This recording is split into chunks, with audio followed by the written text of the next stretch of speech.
Policy के 1 साल मुकम्मल होने पर वज़ीर-ए-आज़म नरेंद्र मोदी ने कौम से खिताब किया। पीएम ने खासकर असातिज़ा और तलबा से खिताब करते हुए कहा कि यह बहुत बड़ा मिशन है और इसको नाफिज करने में कई चैलेंजेस आए। वज़ीर-ए-आज़म ने कहा कि नौजवानों का मुस्तकबिल आज की तालीमी पॉलिसी पर मुनहसर है। इससे तलबा का मुस्तकबिल दरख्शा होगा। उन्होंने कहा कि नई तालीमी पॉलिसी को दबाव से दूर रखा गया है। उन्होंने कहा कि हमारी नई नस्ल इंतजार नहीं करना चाहती है। नौजवान डिजिटल इंडिया को आगे ले जा रहे हैं। तलबा के लिए इनकलाबी तब्दीलियां आने वाली हैं। वज़ीर आज़म ने जोर देकर कहा कि मुल्क पूरी तरह से नौजवानों के साथ है। हम सब ने देखा है कोरोना काल में कैसे हमारी शिक्षा व्यवस्था के सामने इतनी बड़ी चुनौती आई।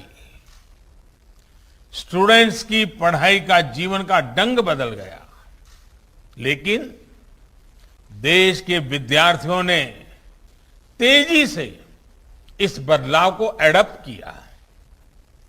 ऑनलाइन एजुकेशन अब एक सहज चलन बनती जा रही है। शिक्षा मंत्रालय ने भी इसके लिए अनेक प्रयास किए हैं।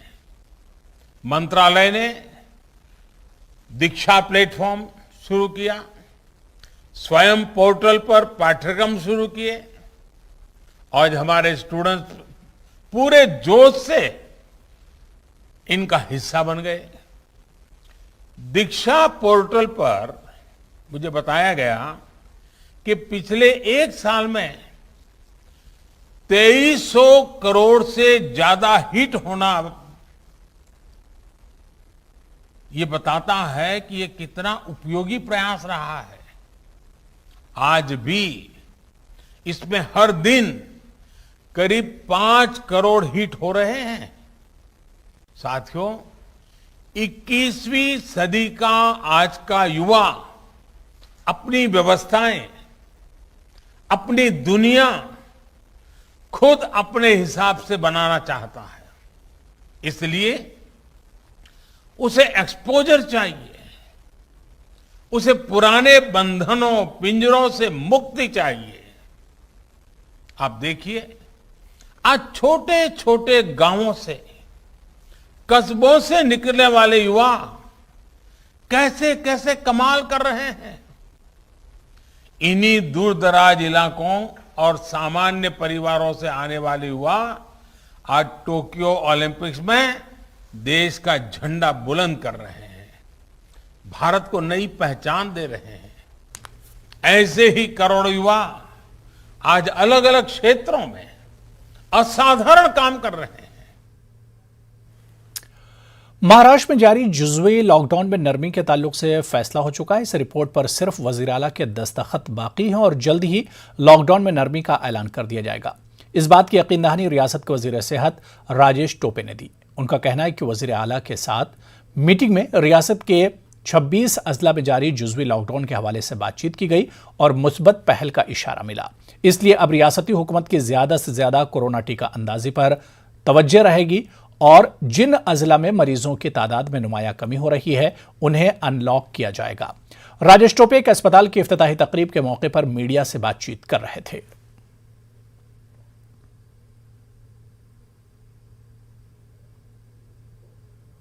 उधर मालेगांव शहर में पिछले 15 दिनों से कोरोना के मरीजों की तादाद बहुत कम हो गई है, मगर पूरे शहर में डेंगू, मलेरिया, चिकनगुनिया और दीगर वायरल बुखार के हजारों मरीज पाए जा रहे हैं, जिसकी वजह से पूरा शहर परेशान है और बुखार की बीमारी में मुब्तला है। सरकारी अस्पतालों समेत प्राइवेट अस्पतालों का यही हाल है।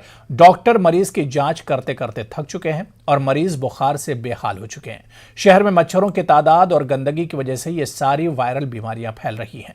कारपोरेशन का महकमा सेहत यह दावा कर रहा है कि हम इसे कंट्रोल कर रहे हैं, मगर जमीनी हालात कुछ और ही नजर आ रहे हैं। हर क्लिनिक में कम और यही हालात हैं। हर डॉक्टर्स यही कह रहे हैं कि वो पेशेंट्स को अटेंड करते करते थक चुके, एग्जॉस्ट हो चुके हैं। हर क्लिनिक में पेशेंट्स की तादाद बहुत ज़्यादा है और इसका ताल्लुक मौसम से भी है। हमारे यहाँ अलीगढ़ में रोज़ 600 से 700 की ओपीडी हो रही है। उसमें कुछ इसमें डायरिया के पेशेंट्स हैं और कुछ वायरल फीवर के जैसे टाइफाइड, चिकनगुनिया, डेंगू और मलेरिया जैसे के मरीज़ पाए जा रहे हैं। उसके लिए हमारे यहाँ लैब टेस्ट हो रहे हैं। मलेरिया और टाइफाइड के 20 से 25 रोज टेस्ट हो रहे हैं और मेडिसिन का पूरा इंतज़ाम किया गया है। टाइफाइड के पेशेंट को हम सुबह शाम IV सलाइन लगा के 3-4 दिन में ठीक हो जा रहे पेशेंट। सेंट्रल वक्फ काउंसिल की टीम तेलंगाना के 4 रोजा दौरे पर है। अपने दौरे के दूसरे दिन सेंट्रल वक्फ काउंसिल की टीम ने आज रियासत के वक्फ रिकॉर्ड्स और जायदाद के इंतजामी उमूर का जायजा लिया। देखिए रिपोर्ट।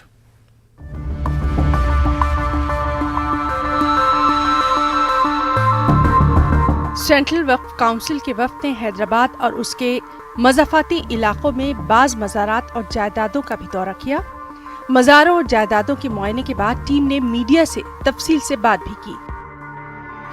टीम की रुकन डॉक्टर दरख्शां अंद्राबी ने बारगाह कोहे मौला अली का दौरा करने के बाद कहा कि वो और उनकी टीम रियासत में हर जगह बड़े पैमाने पर तजावुजात और वक्फ जायदादों पर कब्जों को देखकर हैरतज़दा है। डॉक्टर दरख्शां अंद्राबी ने कहा कि अगर ऐसे हालात जारी रहे और हमने औकाफ की जायदादों का तहफ़्फ़ुज़ नहीं किया तो बहुत जल्द हमारे पास सिर्फ वक्फ बोर्ड्स होंगे, लेकिन हमारे पास कोई वक्फ इमलाक और कोई असासा बचेगा ही नहीं। दरख्शां अंद्राबी ने कहा कि हैदराबाद के मुस्लिम रहनुमा मुल्क की अक़लियतों की ज़बूहाली और उनकी हमजहत तरक्की की वकालत करने की कोशिश तो करते हैं, लेकिन दूसरी जानिब वो कब्जा करने वालों और जमीन माफियाओं की हौसला अफजाई करते हैं। डॉक्टर दरख्शां अंद्राबी ने कहा कि सेंट्रल वक्फ काउंसिल इस संगीन मसले को मरकजी वजारत के जरिए रियासती हुकूमत से रुजू करेगा और सख्त कार्रवाई का भी मुतालबा करेगा। Bureau report, news 18 Urdu. Bihar के किशनगंज के रुकने पार्लियामेंट मोहम्मद जावेद ने साल 2013 में बनाए गए किशनगंज AMU सेंटर के लिए फंड रिलीज करने का मुद्दा उठाया। मोहम्मद जावेद ने इस मामले को रूल 377 के तहत उठाते हुए लिखा कि अब तक सिर्फ 10 करोड़ रुपये ही जारी किए गए हैं। उन्होंने मुतालबा किया कि टीचिंग और नॉन टीचिंग स्टाफ की तकर्री की जानी चाहिए। उन्होंने कहा कि सीमांचल इलाके को तालीमी तौर पर आगे बढ़ाने के लिए ये जरूरी है।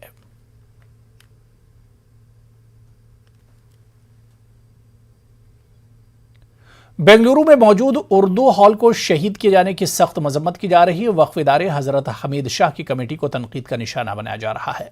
कर्नाटक उर्दू अकेडमी के साबिक सदर मुबीन मुनव्वर ने कहा कि उर्दू हॉल को मुनज़्ज़म करना अफसोसनाक है। वाज़ेह है कि दरगाह कमेटी ने ब्लड बैंक कायम करने के लिए उर्दू हॉल को मुनज़्ज़म किया है। मैंने बाबा साहब से बात की तो उन्होंने कहा कि अब वो तो हमने डिसाइड कर दिया है, पूरी फुल फ्लेड्ज मीटिंग में हुआ है कि इसे उर्दू हाल को ख़त्म कर देंगे। मैंने पूछा उर्दू हाल को किस बिना पर आप ख़त्म करेंगे? तो बाबा साहब ने कहा 2 साल में एक प्रोग्राम नहीं हुआ, 2 साल में एक प्रोग्राम नहीं हुआ। लॉकडाउन की पाबंदियों में प्रोग्राम कहाँ से कर सकते हैं? अब इनके हिसाब से जहाँ पर प्रोग्राम्स नहीं हों वो चीज़ों को ख़त्म कर दो। तो मैं इनसे कहूँगा कि तमाम ईदगाहों को ख़त्म कर दें, क्योंकि साल में 2 ही नमाज़ें पढ़ी जाती हैं। क्या अच्छी दलील है, वाह वाह। साल में 2 ही नमाज़ें पढ़ी जाती हैं, क्या ज़रूरत है ईदगाहों की? एक प्रोग्राम हो कि 10 प्रोग्राम हो, जो उर्दू हाल है वो उर्दू। मुमताज़ आलिम-ए-दीन मुफ्ती रहीम कासमी को मध्य प्रदेश का मुफ्ती आज़म बनाया गया है। मुफ्ती रहीम कासमी को मध्य प्रदेश का मुफ्ती आज़म बनाए जाने का MP के उलमा-ए-दीन ने खैर मकदम किया है। वाज़ेह कि मध्य प्रदेश के मुफ्ती आज़म मुफ्ती अब्दुल रज़्ज़ाक़ का गुज़िश्ता माह इंतकाल होने के बाद ये ओहदा खाली था। उलमा-ए-दीन ने मुफ्ती रहीम कासमी की खिदमात को देखते हुए इन्हें इत्तेफ़ाक़ राय से मध्य प्रदेश का मुफ्ती आज़म बनाया है। मध्य प्रदेश जमीयत उलमा और मौलाना बरकतुल्लाह भोपाली एजुकेशन सोसाइटी के ज़ेर एहतमाम प्रोग्राम का इनेकाद करके इनका खैर मकदम किया गया और मध्य प्रदेश के तमाम शहरों में महकमे शरिया को कायम करने को लेकर तहरीक चलाने और इसे कायम करने का मुतालबा किया गया। मुफ्ती रहीम कासमी ने मध्य प्रदेश में शरई अहकाम को लेकर बेदारी मुहिम चलाने और तमाम तबकात को साथ लेकर चलने की बात कही। 1990 से मैंने मदरसा शुरू किया था, तो वो भी चल रहा है। वहाँ भी माशाल्लाह इफ्ता के तलबा पढ़ते हैं और फ़ारिग होते हैं हर साल, उलमा इकराम फ़ारिग होते हैं। तो ये जहाँ भी जाकर काम कर रहे हैं उन सबसे राब्ता है। उसके अलावा और भी जो हजरात हैं, चाहे वो दारुल उलूम देवबंद से ताल्लुक़ रखते हो, नदवतुल उलमा से ताल्लुक़ रखते हो, वो सब हमारे राब्ते में हैं, उनसे हमारे ताल्लुक़ात हैं और हम उनका ताउन करते रहे हैं और इंशाअल्लाह करेंगे। और दीनी खिदमत की जहाँ भी जिस वक्त जैसी ज़रूरत होगी वहाँ पर हम हाजिर होंगे और काम करेंगे इंशाअल्लाह। भोपाल में हम इसलिए महकमा शरिया कायम नहीं कर पाए थे कि यहाँ मसाजिद कमेटी के तहत कुछ लोग जो है इस काम पे काम कर रहे हैं, लेकिन जहाँ तक उसकी इफादियत का है उतना हो नहीं पा रहा है क्योंकि वो सरकार से जुड़ा हुआ इदारा है। तो हम चाहते हैं कि पूरे मध्य प्रदेश में और ख़ास तौर पे भोपाल में एक सूबाई सतह का पहले महकमा शरिया जो जमीयत उलमा हिंद ने उसके तरीक़े और बना रखे हैं उस पर हम भोपाल में कायम करेंगे और उसके बाद जो है मध्य प्रदेश के हर बड़े शहर में, हर ज़िले में जो है महकमा शरिया और महकमा शरिया में जो इंसाफ की ज़रूरतें हैं वो पूरी की जाती हैं। तो इनकी सरपरस्ती भी हमें हासिल रहेगी और हम जमीयत उलमा के तहत जो महकमा शरिया है उसको पूरे मध्य प्रदेश में और ख़ास तौर पे भोपाल में कायम करेंगे और इस निज़ाम को मजबूत बनाने की कोशिश करेंगे ताकि हिंदुस्तान में और ख़ास तौर पर मध्य प्रदेश में जो अदालतों के अंदर अंबार लगा हुआ है और 20-20, 25-25 साल तक फैसले नहीं हो पाते हैं और जो आपस में मिल बैठकर शरई पंचायत के ज़रिए से जो फैसले हो जाते हैं उसमें आसानी भी हो जाती है, कम खर्च होता है, कम वक्त लगता है और लोग खानदान बड़े लोगों की बात भी मानते हैं और उसमें कोई ज़बरदस्ती नहीं होती है। वो यानी दोनों फरीक को जो है कबूल होता है वो फ़ैसला हमारे अकाबिरीन का। तो इस तरह का महकमा शरिया इंशाअल्लाह कायम किया जाएगा हर जगह पर और इंशाअल्लाह उसके मुफीद नताइज होंगे।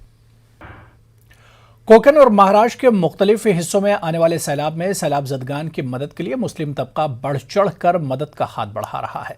मिली तंजीमें बड़ी तादाद में मुंबई से रिलीफ कोकण के लिए रवाना कर रही हैं। उलमा इकराम भी रिलीफ लेकर सैलाब मुतासरा इलाकों में पहुंच रहे हैं।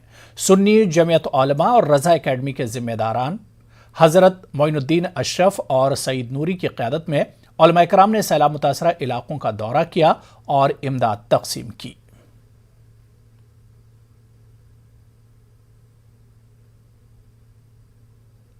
कोकण में सैलाब मुतासरा इलाकों में मुंबई और मुल्क भर से रिलीफ पहुंचने का सिलसिला जोरों शोर से जारी है, लेकिन यहां कई ऐसे गांव देहात हैं जहां अब तक कोई मदद नहीं पहुंच सकी है। ऐसे गांव इलाकों को हम टारगेट करके वहां रिलीफ पहुंचाने का काम कर रहे हैं। इन ख्यालात का इजहार मुमरा से जमियत उलमा के जनरल सेक्रेटरी मौलाना सैफुल्लाह ने किया।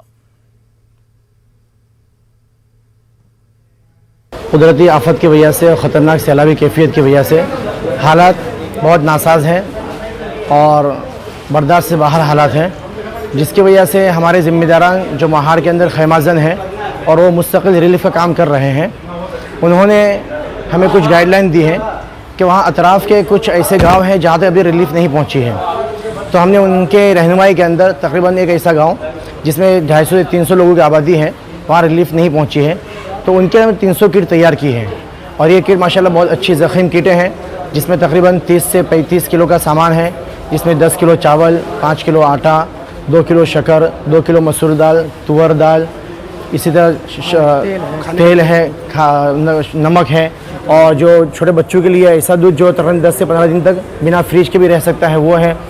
उसके अलावा और भी बहुत से खाने की चीज़ें, गरम मसाला वगैरह है, चाय पत्ती वगैरह है, वो सब चीज़ें हैं।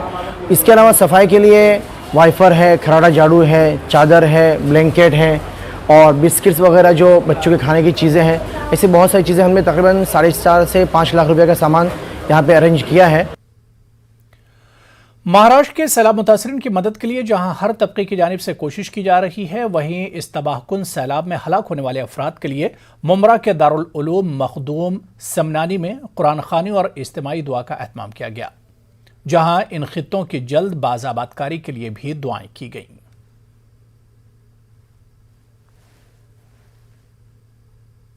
दारुल उलूम मखदूम समनानी में कोकण और जो भी सैलाब मुतासरीन हैं उनके लिए दुआए मग़फ़िरत और दुआए बाज़ आबादकारी के लिए यहाँ पर अल्हम्दुलिल्लाह उलमा इकराम को जमा करके एक बेहतरीन तरीके से कुरान ख़ानी और दुआ का एहतमाम किया गया। तंजीम ऑल इंडिया तबलीग सीरत की तरफ से वहाँ के मुतासरीन के लिए हम अपने हैसियत के मुताबिक इमदाद इंशाअल्लाह करेंगे।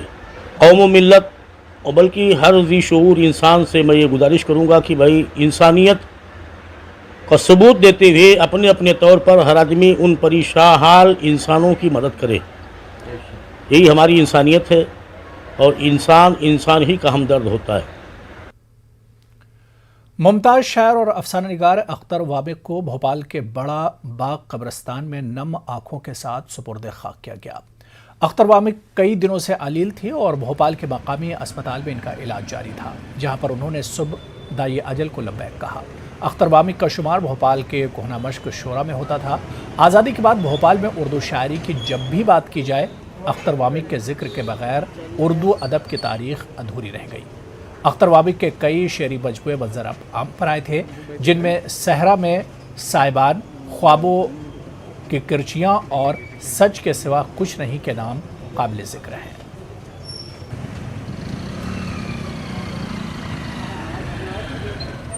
अख्तर वामिक साहब का इंतकाल ज़ाहिर है कि हमारे लिए ज़ाती नुकसान है और भोपाल की गज़ल का जिक्र किया जाए और बग़ैर अख्तर वामिक के भोपाल की तो नई गज़ल का जिक्र अधूरा है। चूँकि मेरा ज़ाती नुकसान है इसलिए मैं बहुत कुछ अर्ज़ कर सकता हूँ, मगर इस वक्त ज़हनी तौर पर तैयार नहीं हूँ। बस अल्लाह से दुआ करता हूँ कि परवरदिगार उनकी मग़फ़रत फरमाए और उनके दर्जात बुलंद फरमाए।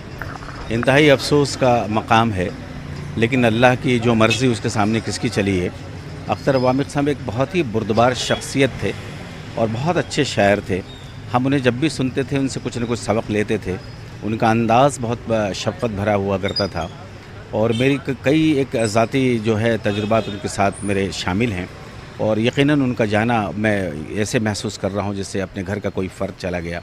मुझे बेहद अफसोस हो रहा है। रही बात अदब में उनके मकाम की बात, तो ये तो तय करता है ज़माना और वक्त, लेकिन बहरहाल हम ये कह सकते हैं कि जो गज़ल का जो एक कैनवस है, जो अगर कभी भोपाल के तवस्सुस से लिखा जाएगा तो उसमें अख्तर वामिक साहब का नाम बिल्कुल सर फहरिस्त होगा। इतनी मुझे उम्मीद है। अल्लाह उन्हें गरीक़ रहमत करे, करवट करवट जन्नत अता करे, यही दुआ कर सकते हैं।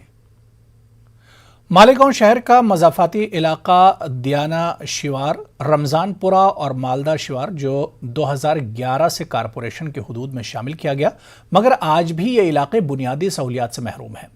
लाखों की बस्ती परेशान है। इस परेशानी का सबसे ज़्यादा सामना मासूम बच्चों और ख़वातीन को करना पड़ता है। इसलिए इलाके के मुश्तइल ख़वातीन ने कारपोरेशन के कमिश्नर के दफ्तर पर धरना दिया। जितने इलाके शहर से नए इलाके शामिल हुए हैं कारपोरेशन में, वहाँ की हालत दिन ब दिन बदतर होती जा रही है और लोग बेहद परेशान हो गए हैं। और मुश्किल ये है कि मालेगांव शहर के आउटर के आमदार जो मिनिस्टर हैं वो उस तरफ कच्चे इलाकों की तरफ तवज्जो नहीं दे रहे, जिसकी वजह से लोग परेशान हैं। आज जो जनता दल के लोगों ने आकर, महल्ले के लोगों ने यहाँ पर अपना मुद्दा रखा, उसकी वजह ये थी कि मुसलसल वहाँ बारिश की वजह से लोग परेशान हैं। जब ये कमिश्नर साहब ऑफिस में बैठे, केयर पट्टी किसी को 4000, किसी को 1200, किसी को 5000 बेचते हैं, तो ये आवाम की उनको तकलीफ का दर्द और एहसास नहीं है। केयर पट्टी फटाफट बेचते। जब केयर पट्टी आवाम भरती है ना, तो जब ये अफसरों का जेब भरती, इनको तनख्वाह मिलती है और ये आराम से बैठते अपनी अपनी कुर्सियां संभालते अपने अपने घरों में। जरा हमारे मोहल्ले में आके विजिट करो, देखो कि हम कितनी तकलीफ में आज हम हमारा काम करके जाए। महाराष्ट्र के यवतमाल जिले के दारवा में 6 जुलाई को शेख इरफान नामी नौजवान की पुलिस तहवील में मौत हो गई थी। इस मामले को लेकर आज MIM के रियासती सदर गफ्फार कादरी ने अमरावती में स्पेशल IG से मुलाकात की। बाद में मीडिया से बात करते हुए गफ्फार कादरी ने कहा कि शेख इरफान की मौत हादसा नहीं, कत्ल है। उन्होंने इरफान की मौत के वक्त ड्यूटी पर तैनात पुलिस एहलकारों को इरफान की मौत का जिम्मेदार ठहराते हुए तमाम पुलिस एहलकारों पर कार्रवाई की मांग की। साथ ही गफ्फार कादरी ने शेख इरफान के अहले खानों को मुआवजा देने का भी मुतालबा किया। ये जो कर्मचारियों ने ऐसी हरकत की है, उनको खाली ट्रांसफर कर खामोश बैठने का था। उन पर डिपार्टमेंट को 23 दिन में नहीं कर गए, उनको सस्पेंड नहीं कर गए। वो शेख इरफान शराब पिया हुआ था, ठीक है, उसका मेडिकल चेकअप क्यों नहीं किए? तो ये जो ड्यूटीज में नेग्लिजेंस, ड्यूटीज में कैजुअल अप्रोच, ड्यूटीज में आरोपी को बचाने का तरीक़ाकार है, ये गुनाह की बात है। इस पे स्पेशल IGP साहब, special inspector general of police Amravati region ने कार्रवाई करके उनको सबक सिखाना चाहिए, उन पे कार्रवाई करना चाहिए। कोरोना की दूसरी लहर में हुई खामियों से सबक लेते हुए अलीगढ़ मुस्लिम यूनिवर्सिटी के जवाहरलाल नेहरू मेडिकल कॉलेज में तीसरी लहर को जहन में रखकर तैयारियां की गई हैं। कोविड केयर यूनिट के नोडल ऑफिसर डॉक्टर उबैद ए सिद्दीकी ने बताया कि हमने अपने क्रिटिकल केयर वार्ड में 15 बेड्स को highly care unit ventilators ICU में तब्दील किया है, जबकि दीगर बेड भी क्रिटिकल केयर यूनिट के तौर पर काम कर रहे हैं। गौरतलब है कि एमयू को वज़ीर-ए-आज़म केयर फंड से ही कई वेंटिलेटर्स मिले हैं, जिसके बाद अब उम्मीद की जा रही है कि अगर कोई तीसरी लहर आती है तो शायद इतना नुकसान न हो जितना दूसरी लहर में हुआ था। गौरतलब है कि दूसरी लहर में हुई खामियों से सबक लेते हुए एमयू इंतजामिया मुसलसल बेहतर करने की कोशिश कर रहा है।